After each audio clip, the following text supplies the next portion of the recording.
Good morning students. आपकी कृतिका का तीसरा चैप्टर है साना साना हाथ जोड़ी।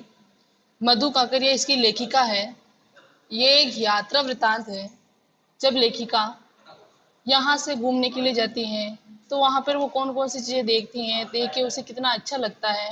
गैंगटॉक शहर जो गैंगटॉक नाम का शहर है वहाँ पर ये जाती है।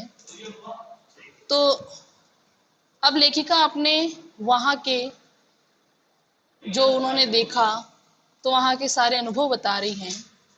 लेखिका कह रही है, मैंने हैरान होकर देखा, आसमान जैसे उल्टा पड़ा था और सारे तारे बिखर कर नीचे टिमटिमा रही थी। दूर ढलान लेती तराई पर सितारों के गुच्छे रोशनियों की एक झालर सी बनना रहे थे। क्या था वह? लेखिका बता रही है, वह रात में जगमगाता गैंगटॉक शहर था। इतिहास और वर्तमान के संधि स्थल पर खड़ा मेहनत कश बादशाहों का वह एक ऐसा शहर था जिसका सब कुछ सुंदर था। वहां की सुबह सुंदर थी, शाम सुंदर थी और रात सुंदर थी। और वह रहस्यमय सितारों भरी रात मुझ में सम्मोहन जगा रही थी, कुछ इस कदर कि उन जादू भरे क्षणों में मेरा सब कुछ स्थगित था, अर्थहीन था। मैं, मेरी चेतना, मेरा आसपास, मेरे भीतर, मेरे बाहर सिर्फ शून्य था। और थी अतीन्द्रियता, यानी मेरी इंद्रियों से परे, जो मैंने कभी नहीं सोचा हो ऐसी चीजें मुझे वहां देखने को मिल रही थी। मैं डूबी रोशनी की वह जादुई झालर। धीरे धीरे एक उजास उस शून्य से फूटने लगा। एक प्रार्थना होठों को छूने लगी। साना साना हाथ जोड़ी, गर्दहु प्रार्थना, हाम्रो जीवन तीव्रो कौशली। इसका अर्थ है, छोटे छोटे हाथ जोड़कर प्रार्थना कर रही हूँ कि मेरा सारा जीवन अच्छाइयों को समर्पित हो। लेखिका वहां यह प्रार्थना सुन रही है। आज सुबह की प्रार्थना के ये बोल मैंने एक नेपाली युवती से सीखे थे। सुबह हमें युमथांग के लिए निकल पड़ना था, पर आंख खुलते ही मैं बालकनी की तरफ भागी। यहाँ के लोगों ने बताया था कि यदि मौसम साफ हो तो बालकनी से भी कंचनजंगा दिखाई देती है, जो कि हिमालय की तीसरी सबसे बड़ी चोटी है कंचनजंगा। पर मौसम अच्छा होने के बावजूद आसमान जो थे वो हल्के हल्के बादलों से ढका हुआ था। तो पिछले वर्ष की ही तरह इस बार भी बादलों के कपाट ठाकुर जी के कपाट की तरह बंद ही रहे और कंचनजंगा न मुझे दिखनी थी और न ही दिखी।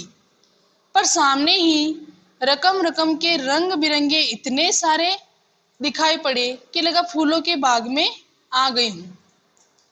बहरहाल गैंगटॉक से 149 किलोमीटर की दूरी पर युमथांग था। युमथांग यानी घाटियां। सारे रास्ते हिमालय की गहनतम घाटियां और फूलों से लदी वादियां मिलेगी आपको। जो उनके साथ ड्राइवर था और उनका गाइड, जिसका नाम था जितेन नार्गे, वो लेखिका को बता रहा था। तो लेखिका कह रही, क्या वहां बर्फ मिलेगी? मैं बचकाने उत्साह से पूछने लगती हूँ। तो जितेन कहता है, चलिए। तो जगह जगह गदराई पाइन और धूपी के खूबसूरत नुकीले पेड़ों का जायजा लेते हुए हम पहाड़ी रास्तों पर आगे बढ़ने लगे कि एक जगह दिखाई दी। एक कतार में लगी सफेद सफेद बौद्ध पताकाएं किसी ध्वज की तरह लहराती, शांति और अहिंसा का प्रतीक। ये पताकाएं जिन पर मंत्र लिखे हुए थे। नार्गे ने बताया, यहाँ बुद्धि की बड़ी मान्यता है। जब भी किसी बुद्धिस्ट की मृत्यु होती है तो उसकी आत्मा की शांति के लिए शहर से दूर किसी पवित्र स्थान पर 108 श्वेत पताकाएं फहरा दी जाती है। फिर इन्हें नहीं उतारा जाता है। ये धीरे धीरे अपने आप ही नष्ट हो जाती हैं। कई बार किसी नए कार्य की शुरुआत में भी ये पताकाएं लगा दी जाती हैं, पर वो सफेद न होकर के रंगीन होती हैं। जतिन नार्गेन जो था वो बोलता जा रहा था और मेरी नजर उसकी जीभ में लगी दलाई लामा की तस्वीर पर टिकी हुई थी। कई दुकानों पर भी मैंने दलाई लामा की ऐसी ही तस्वीर देखी थी। हिचकोले खाते हमारी जीप थोड़ी और आगे बढ़ी। अपनी लुभावनी हंसी बिखेरते हुए जितेन बताने लगा, इस जगह का नाम है कविलोंग स्टॉक।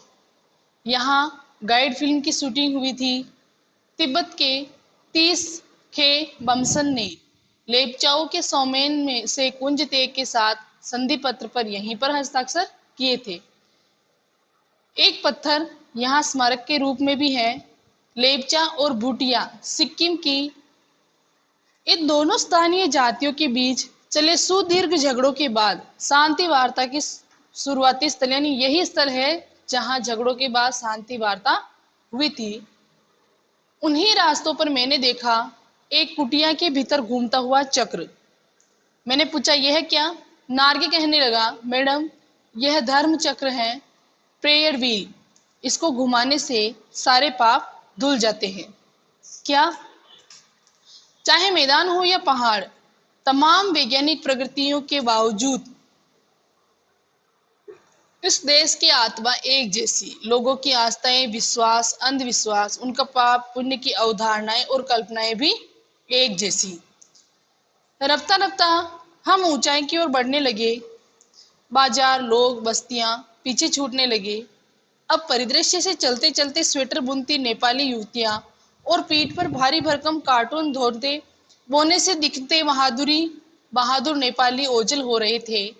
अब नीचे देखने पर घाटियों में ताश के घरों की तरह पेड़ पौधों के बीच छोटे छोटे घर दिखाई दे रहे थे। हिमालय भी अब छोटी छोटी पहाड़ियों के रूप में नहीं, वरन अपने विराट रूप और वैभव के साथ सामने आने वाला था, क्योंकि जो जो ऊंचाई बढ़ती जा रही थी, हिमालय बड़ा दिखता जा रहा था और नीचे वाली सब चीजें छोटी होती जा रही थी। न जाने कितने दर्शकों, यात्रियों और तीर्थाटनियों का काम में हिमालय, पल पल परिवर्तित हिमालय। और देखते ही देखते रास्ते वीरान, सकरे और जलेबी की तरह घुमावदार होने लगे थे। हिमालय बड़ा होते होते विशालकाय होने लगा। घटाएं गहराती गहराती पाताल नापने लगी। वादियां चौड़ी होने लगी। बीच बीच में करिश्मे की तरह रंग बिरंगे फूल शिद्दत से मुस्कुराने लगे। उन भीमकाय पर्वतों के बीच और घाटियों के ऊपर बने संकरे कच्चे पक्के रास्तों से गुजरते यूं लग रहा था जैसे हम किसी सघन हरियाली वाली गुफा के बीच हिचकोले खाते निकल रहे हो। इस बिखरी असीम सुंदरता का मन पर यह प्रभाव पड़ा कि सभी सैलानी झूम झूम कर गाने लगे, सुहाना सफर और ये मौसम हंसी। पर मैं मौन थी, किसी ऋषि की तरह शांत थी, क्योंकि मैं चाहती थी कि इस सारे परिदृश्य को मैं अपने भीतर भर लूं। पर मेरे भीतर कुछ बूंद बूंद पिघलने लगा था। जीप की खिड़की से जीप की खिड़की से वुडकी निकाल निकाल कर मैं कभी आसमान को छूते पर्वतों के शिखर देखती, तो कभी ऊपर से दूध की धार की तरह झरझर गिरते हुए जलप्रपातों को देखती, तो कभी नीचे चिकने चिकने गुलाबी पत्थरों के बीच इटला इटला कर बहती चांदी की तरह कौन मारती बनी ठनी तीस्ता नदी को देखती। सिलीगुड़ी से ही हमारे साथ थी यह तीस्ता नदी, पर यहाँ उसका सौंदर्य पराकाष्ठा पर था, बहुत सुंदर दिख रही थी। इतनी खूबसूरत नदी मैंने पहली बार देखी थी। मैं रोमांचित थी, पुलकित थी, चिड़िया के पंखों की तरह मैं हल्की थी। मेरे नगपति, मेरे विशाल, मैंने हिमालय को सलामी देनी चाहिए कि तभी जीप एक जगह रुकी। खूब ऊंचाई से पूरे वेग के साथ ऊपर शिखरों के भी शिखर से गिरता फेन उगलता झरना। अब उनको एक झरना दिखाई दिया। इस झरने का नाम था सेवन सिस्टर्स वाटरफॉल। फ्लैश चमकने लगे। सभी सैलानी इस खूबसूरत लम्हों की रंगत को कैमरे में कैद करने में मशगूल थे।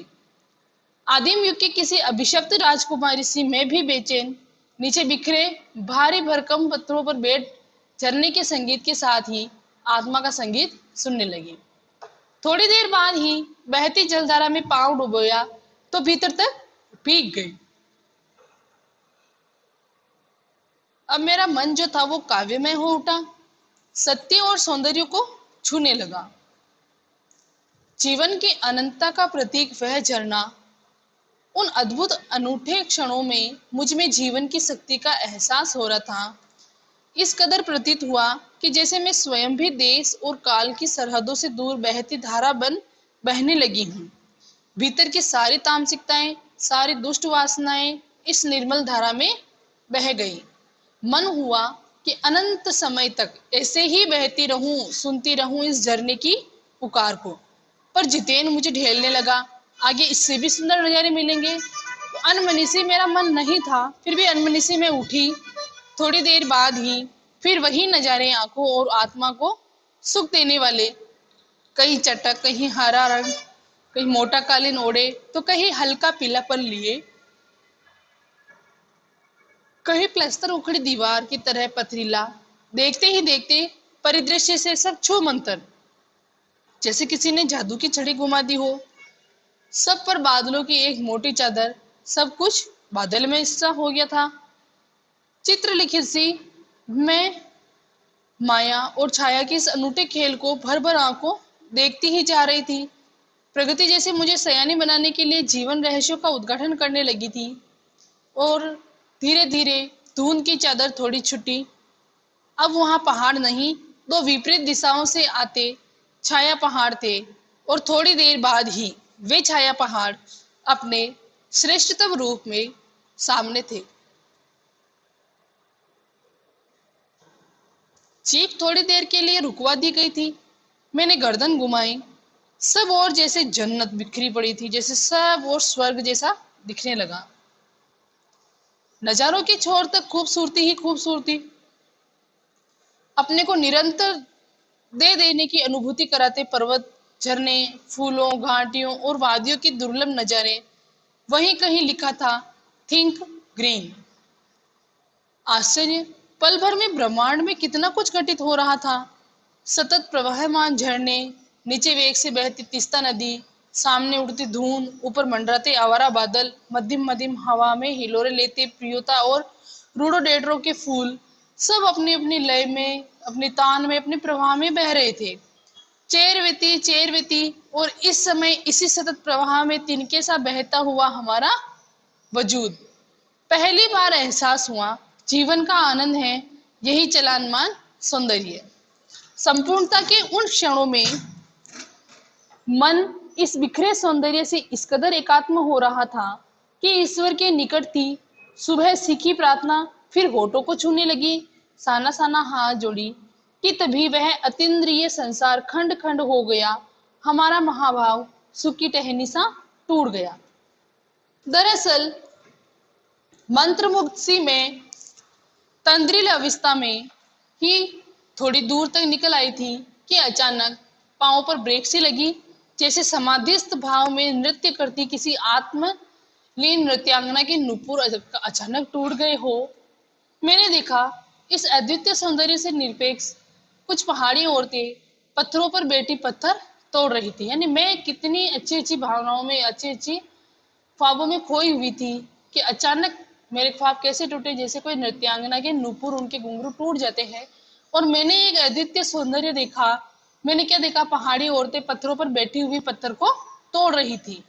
गूथे आटों से कोमल काया, आटा जो गुथा हुआ आटा होता है, उतनी सुंदर उसकी कोमल काया, उसके ऊपर हाथों में कुदाल और हथौड़े, कईयों की पीठ पर बंदी डोको, यानी बड़ी टोकरी में उनके बच्चे भी बंधे हुए थे। कुछ कुदाल को भरपूर ताकत के साथ जमीन पर मार रही थी। इतने स्वर्गीय सौंदर्य, नदी, फूलों, वादियों और झरनों के बीच ये भूख, मौत, दैन्य और जिंदा रहने की यह जंग, मातृत्व और श्रम साधना साथ साथ।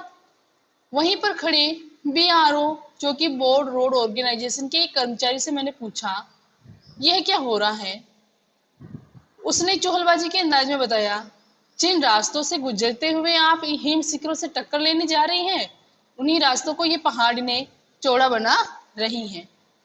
बड़ा खतरनाक कार्य होगा यह। मेरे मुंह से अकस्मात निकला।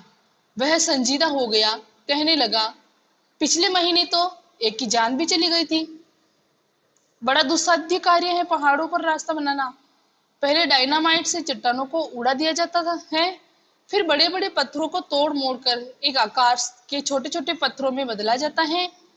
फिर बड़े जाले में उन्हें लंबी पट्टी की तरह बिठाकर कट्टे रास्तों पर बाड़े की तरह लगाया जाता है। जरा सी चूक और सीधा पाताल में प्रवेश।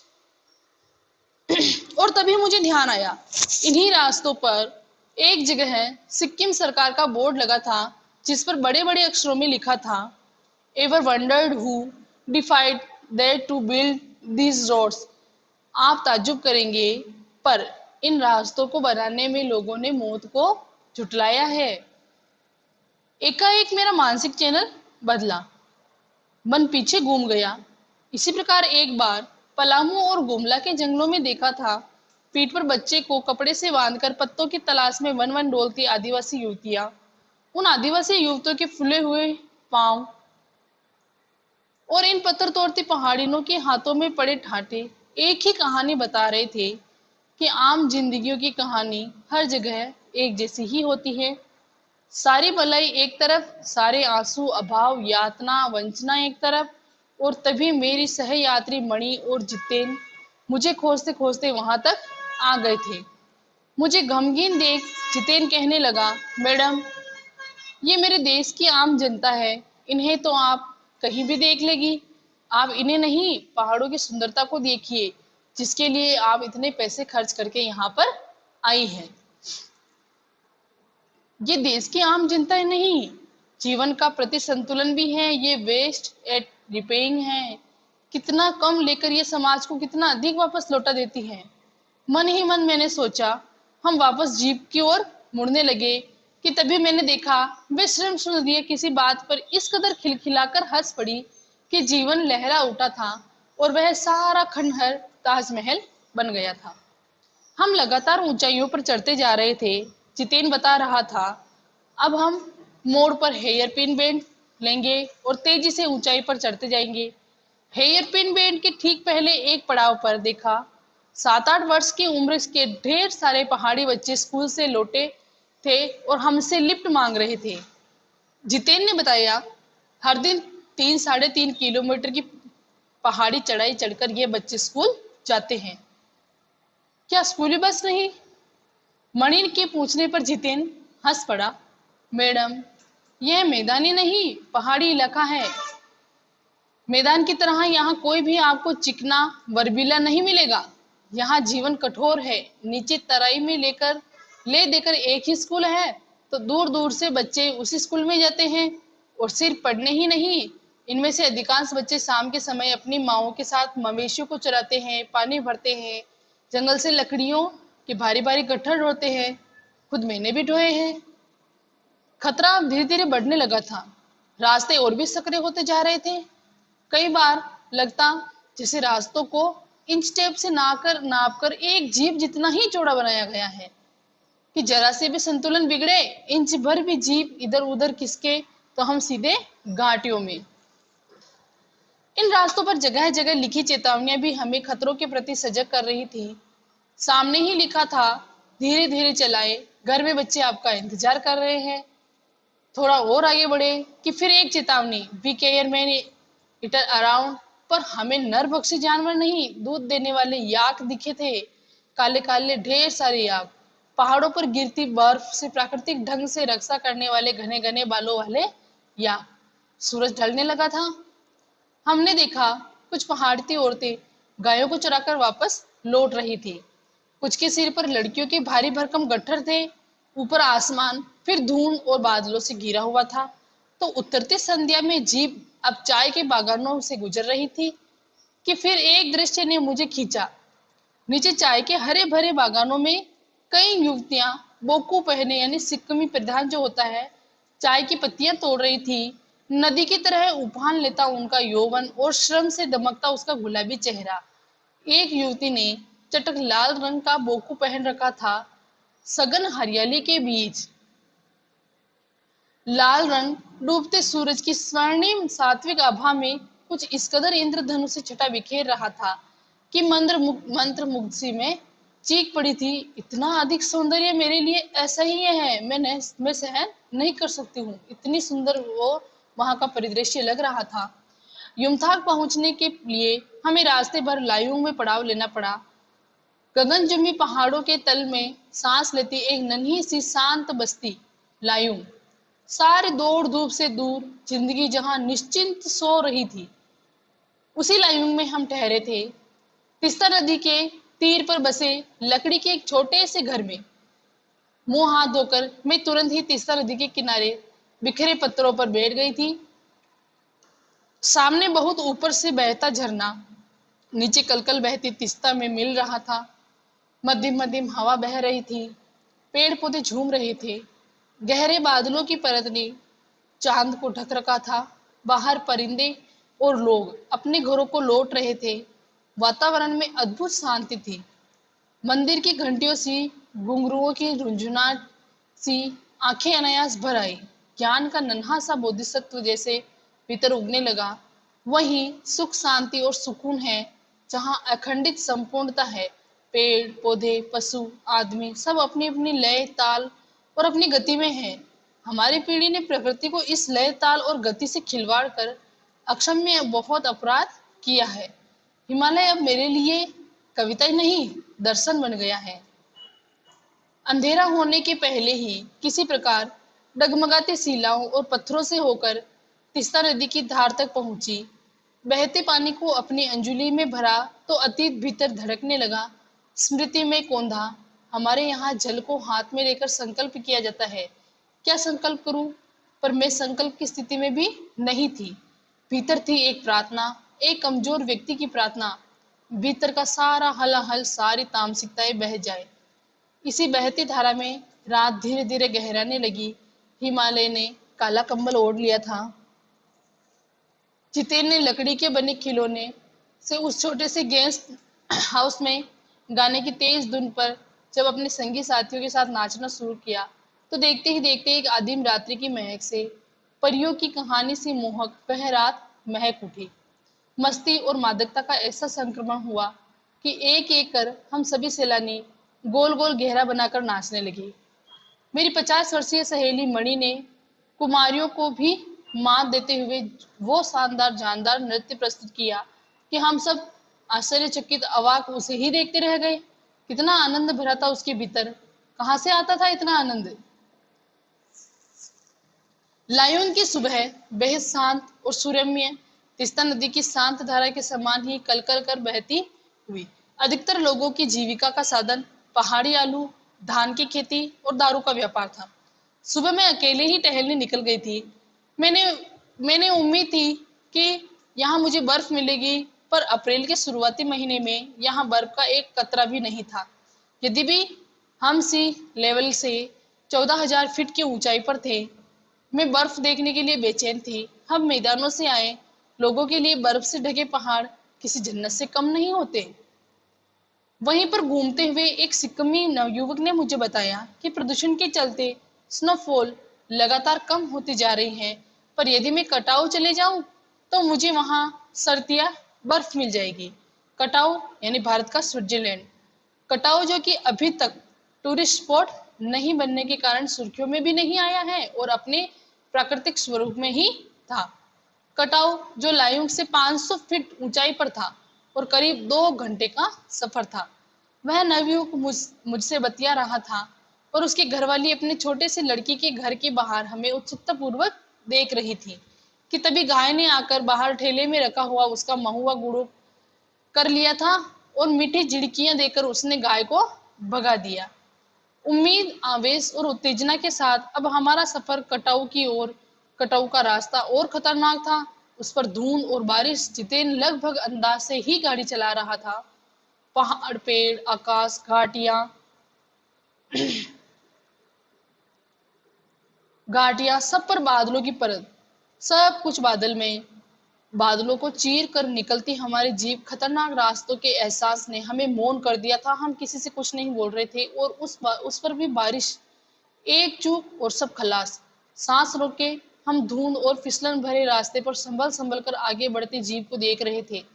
हमारी सांस लेने की आवाजों के सिवाय आसपास जीवन का कोई भी पता नहीं था। फिर नजर पड़ी बड़े बड़े शब्दों में लिखी एक चेतावनी, if you are married divorce speed. थोड़ी ही दूर आगे बढ़े कि फिर एक चेतावनी पड़ी, दुर्घटना से देर भली, सावधानी से मोड़ टली। करीब आधे रास्ते बाद धूम छटी, साथ ही सृष्टि और हमारे बीच फैला सन्नाटा भी हटा। नार्गे उत्साहित होकर कहने लगा, कटाऊ हिंदुस्तान का स्विट्जरलैंड है। मेरी सहेली मणि स्विट्जरलैंड घूम आई थी। उसने तुरंत प्रतिवाद किया, नहीं, स्विट्जरलैंड भी इतनी ऊंचाई पर नहीं है और न ही इतना सुंदर।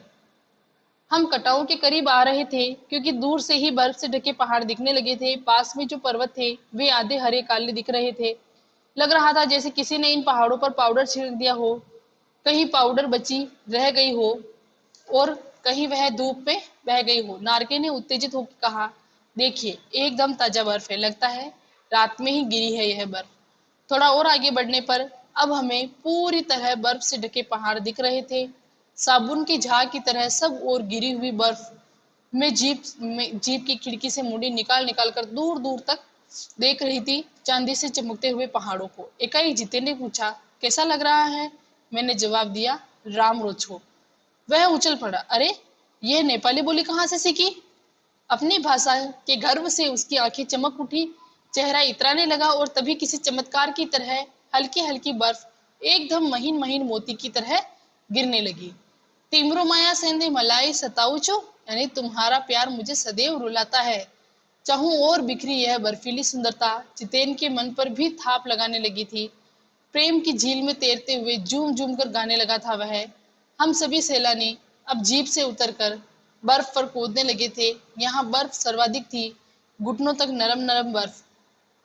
ऊपर आसमान और बर्फ से ढके पहाड़ एक हो रहे थे। कई सैलानी बर्फ पर लेटकर हर लम्हे की रंगत को कैमरे में कैद करने में लगे रहे थे। मेरे पांव झन झन करने लगे थे, पर मन वृंदावन हो रहा था। भीतर जैसे देवता जाग गए थे। ख्वाहिश हुई कि मैं भी बर्फ पर लेटकर इस बर्फीली जन्नत की को जी भर कर देखूं, पर मेरे पास बर्फ पर पहनने वाले लंबे लंबे जूते नहीं थे। मैंने चाहा किराए पर ले लूं, पर कटाओ युमथांग और झांगू लेक की तरह टूरिस्ट स्पॉट नहीं था।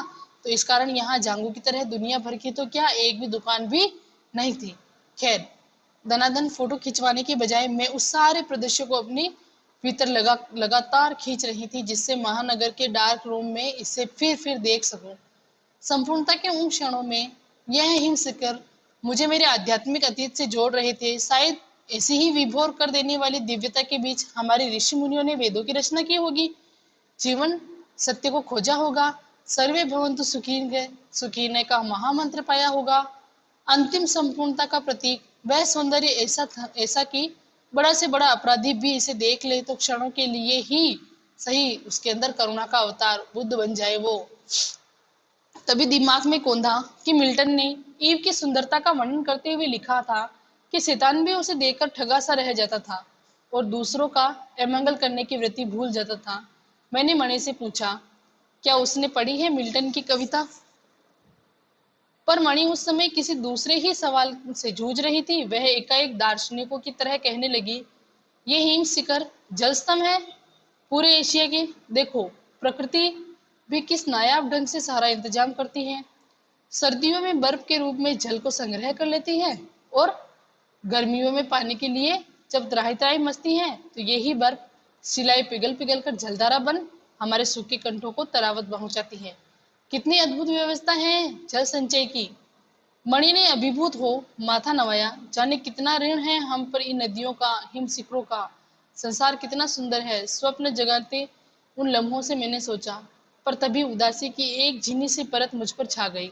उड़ते बादलों की तरह पत्थर तोड़ते उन पहाड़ियों का ख्याल आ गया।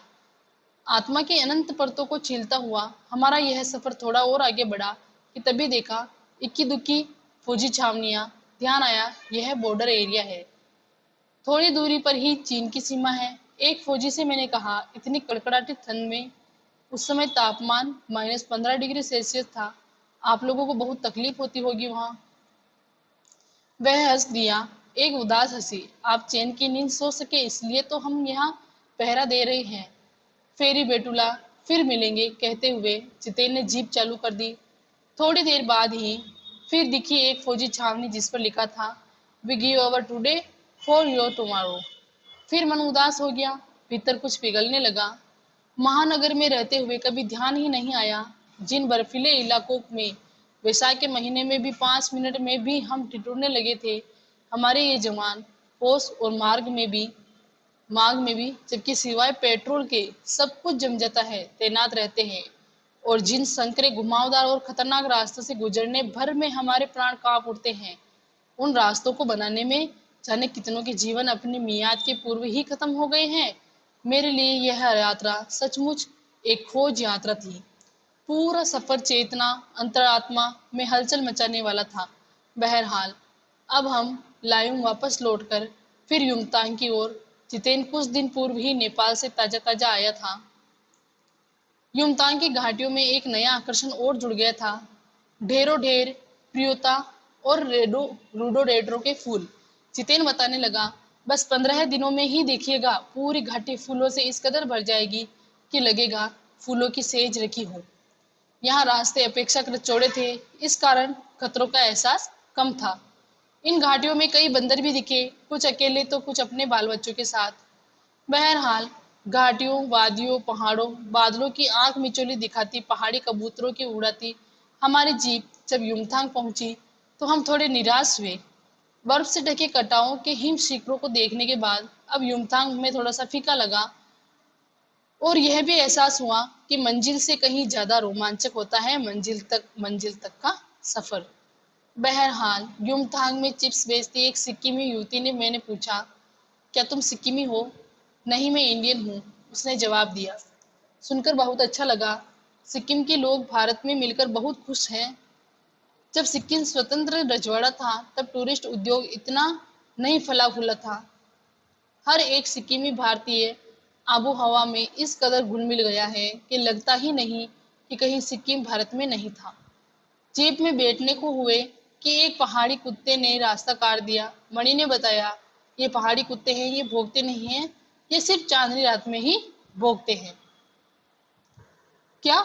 विस्मय और अविश्वास से मैं उसे सुनती रही। क्या समुद्र की तरह कुत्तों पर भी पूर्णिमा की चांदनी और कामनाओं का ज्वार भाटा जगाती है?